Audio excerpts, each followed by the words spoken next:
नियत में खोट किनकी है जिन्होंने कहा 15 लाख तो एक जुमला था, 2 करोड़ रोजगार प्रतिवर्ष देना एक जुमला था, स्मार्ट सिटी बनाना एक जुमला था, मेक इन इंडिया योजना एक जुमला थी, नोटबंदी एक तरह से आर्थिक जुमला था, बिना तैयारी के जीएसटी लाना एक जुमला था, बिना तैयारी के बिना सोचे समझे तालाबंदी करना एक जुमला था।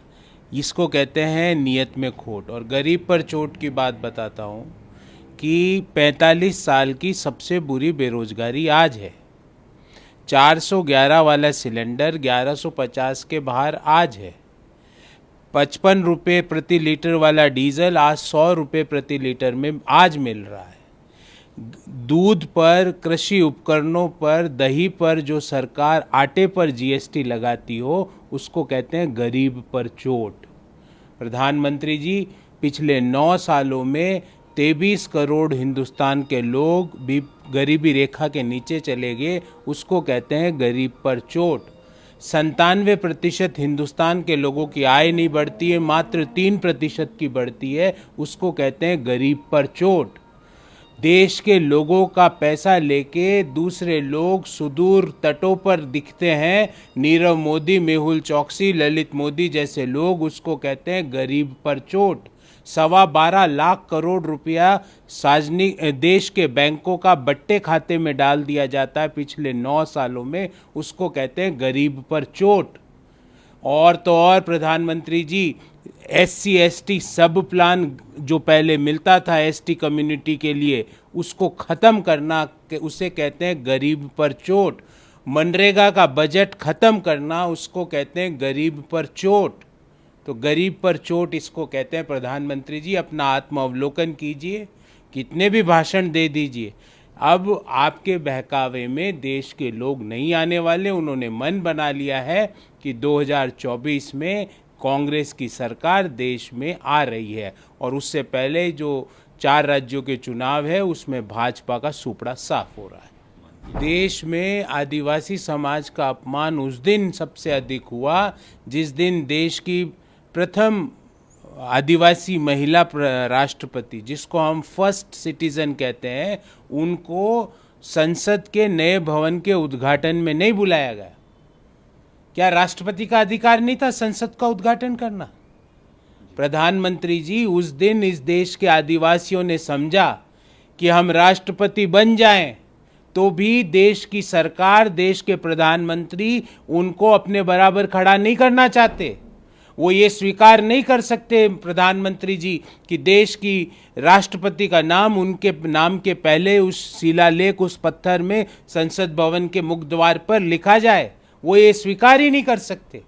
देश के आदिवासी संपूर्ण समाज का उस दिन अपमान हुआ जब महामहिम राष्ट्रपति भारत में मौजूद, स्वस्थ, आने को तैयार, उनको देश के लोकतंत्र के मंदिर के उद्घाटन में हमारी देश की सरकार ने नहीं बुलाया। उससे ज़्यादा अपमान देश में आदिवासी समाज का कोई सरकार नहीं कर सकती।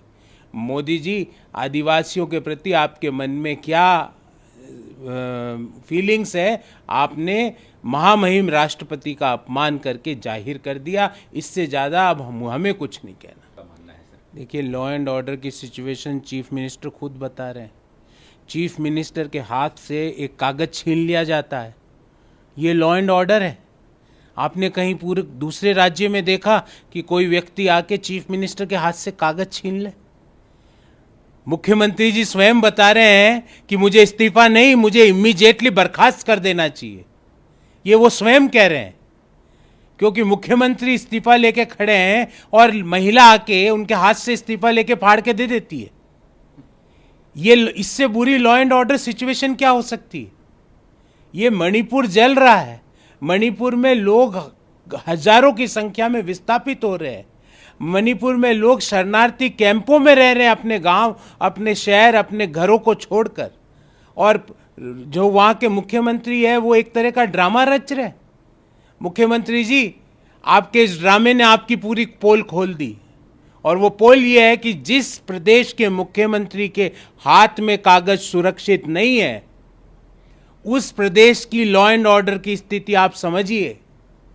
जब मुख्यमंत्री के हाथ में कागज सुरक्षित नहीं है तो आम लोगों के घरों में क्या हो रहा होगा? उस प्रदेश की हालत समझिए। ऐसे मुख्यमंत्री को एक क्षण भी अपने पद पर रहने का अधिकार नहीं है। जो पिछले 60 दिनों से मणिपुर को जलते हुए को कंट्रोल नहीं कर पा रहा हो, जो ड्रामे पे ड्रामे कर रहा हो, जो पुरानी बातों 20 साल के पुरानी चीज़ें इसके लिए जिम्मेवार है। अरे साहब, आप यहाँ पे मणिपुर का शासन संभाल रहे हो। आपने क्या किया पिछले 7 सालों में? मोदी जी 9 सालों में आप क्यों चुपचाप बैठे हैं? आप मणिपुर क्यों नहीं जा रहे? राहुल गांधी जी जो ना तो सांसद है, ना कांग्रेस के अध्यक्ष है, ना मणिपुर के कोई मुख्यमंत्री है, ना देश के गृह मंत्री है, पर देश के लिए जान देने वाले परिवार से ताल्लुक रखते हैं, देश के लिए कुर्बान होने वाले परिवार से ताल्लुक रखते हैं, देश के लिए खून बहाने वाले परिवार से ताल्लुक रखते हैं। जब देश में आग लगती है तो कांग्रेस का हर व्यक्ति राहुल गांधी जी के नेतृत्व में उस आग को बुझाने का काम करता, उस आग से मुंह नहीं फेर लेता।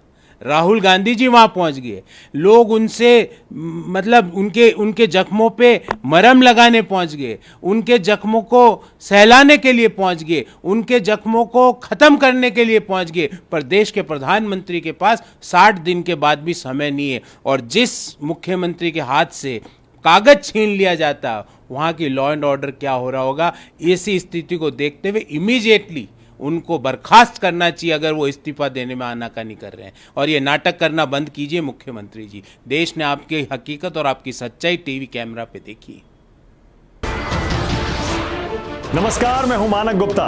अगर आपको हमारा ये वीडियो पसंद आया हो तो इसे लाइक और शेयर जरूर करें।